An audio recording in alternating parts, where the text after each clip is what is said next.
আমার রান্নাঘরে আপনাদের স্বাগত। আজ আমি বানাবো সয়াবিনের কাটলেট। সয়াবিনের কাটলেট বানানোর জন্য 1 কাপ ছোলার ডাল আমি ভিজিয়ে রেখেছিলাম।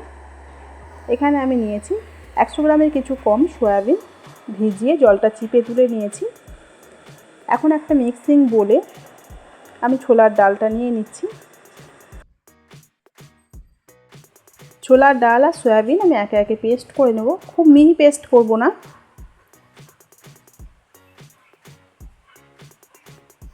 আমার এই রেসিপি যদি আপনাদের ভালো লেগে থাকে অবশ্যই লাইক করুন আর আমার চ্যানেলকে সাবস্ক্রাইব করুন। ছোলার ডাল আর সয়াবিন পেস্ট করে নেওয়া হয়ে গেছে। এখন আমি দিয়ে দিচ্ছি বড় সাইজের একটা পেঁয়াজের কুচো, দিচ্ছি 2 চামচ মতো আদার কুচো, দিচ্ছি 2 চামচ রসুনের কুচো, আর দিচ্ছি 4 চামচ মতো কাঁচা লঙ্কার কুচো। এখন আমি এর মধ্যে দিয়ে দিচ্ছি 1/2 চামচ হলুদ গুঁড়ো, দিচ্ছি পরিমাণ মতো নুন, 1 মুঠো ভাজা বাদাম, দিলাম 1 চামচ টমেটো সস, 1 চামচ সয়া সস। সব কিছু ভালোভাবে মিশিয়ে নিচ্ছি।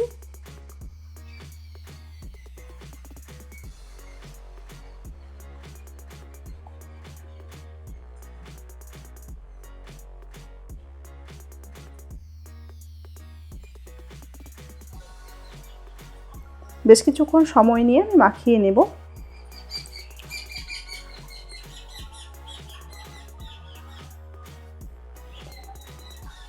এখন আমি এর মধ্যে দিয়ে দিচ্ছি 2 চামচ বেসন,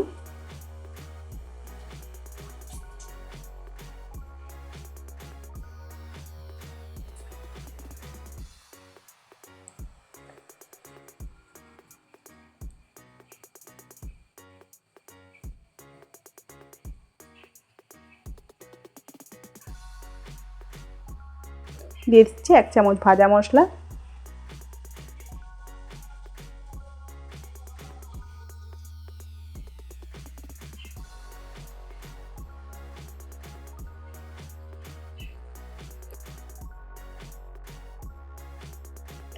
এইভাবে কিছুক্ষণ সময় নিয়ে মাখলে কাটলেটগুলো বেশ নরম হবে।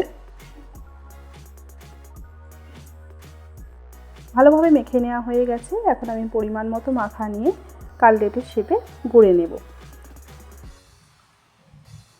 হাতের মুঠোয় চেপে নেওয়ার পর হাতে তালুতে দিয়ে এভাবে চেপে দিয়ে ডিম্বাকৃতির শেপে আমি তৈরি করে নিচ্ছি।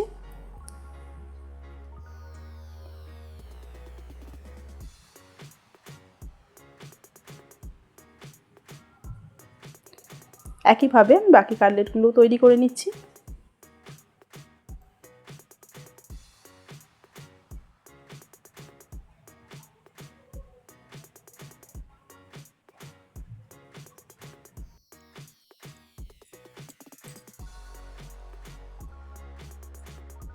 সব কাটলেটগুলো তৈরি করে নেওয়া হয়ে গেছে। এখানে একটা বাটিতে আমি একটা ডিম ভেঙে ফেটিয়ে নিয়েছি। এখন ডিমের গোলায় এভাবে কাটলেটগুলো ডুবিয়ে দিচ্ছি।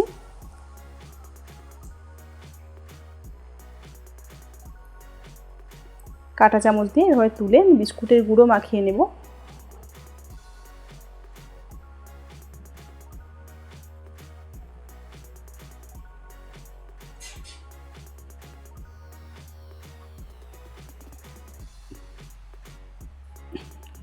বিস্কুটের গুঁড়ো লাগানোর পর হাতে করে একটু এভাবে চেপে দেব, তাহলে তেলের মধ্যে গুঁড়োগুলো বেশি পড়বে না। এখন আমি গ্যাস জেলে একটা কড়াই বসিয়েছি, কড়াইয়ে দিয়ে দিচ্ছি সাদা তেল।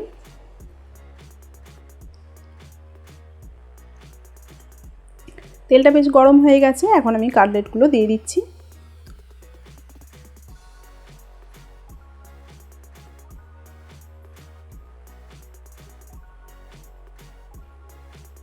গ্যাসের ফ্লেমটা একদম লোয়েতে রেখে সময় নিয়ে আমি লাল লাল করে ভেজে নেব।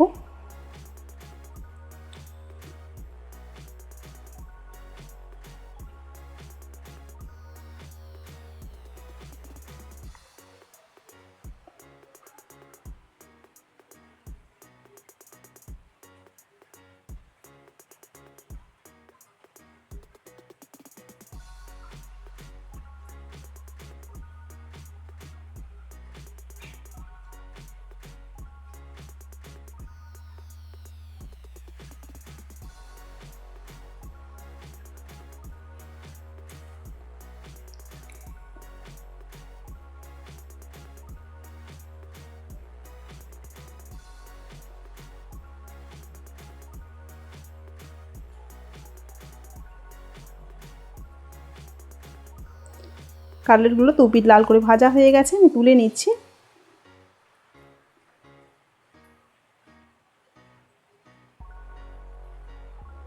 একইভাবে আমি বাকি কাটলেটগুলোও ভেজে নিচ্ছি।